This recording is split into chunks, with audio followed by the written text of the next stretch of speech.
Hello, good morning. Ito nga pala, magluluto ako ng sinigang na bangus sa bayabas.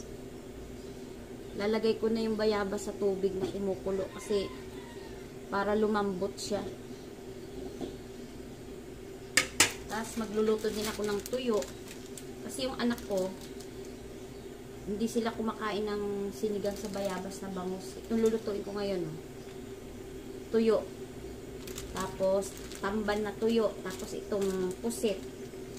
Tapos, itong danggit.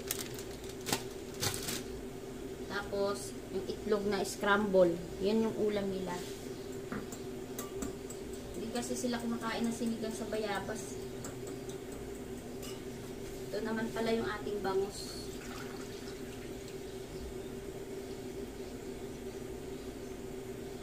Ito yung ating bangus. Yan.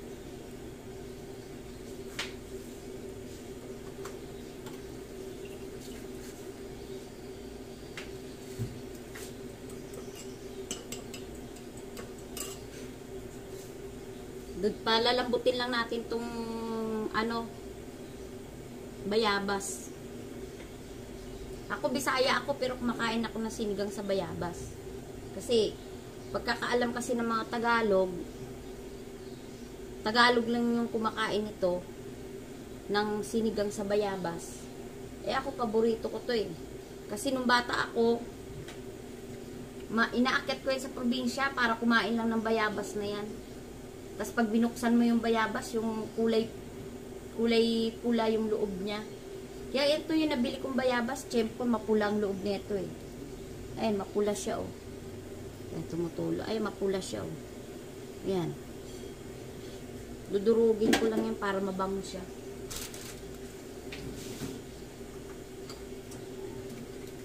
Tapos iba naman yung ulam nila. Ito naman daw yung sa kanila, yung ni-request nila. Kasi Friday ngayon, hindi tayo pwede kumain talaga ng karne.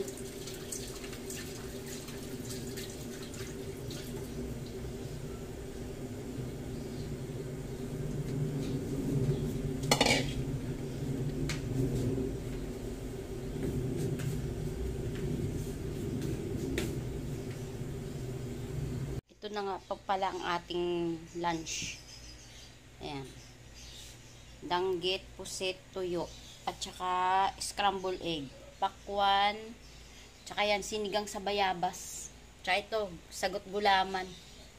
Yan ang lunch namin ngayon. Bye!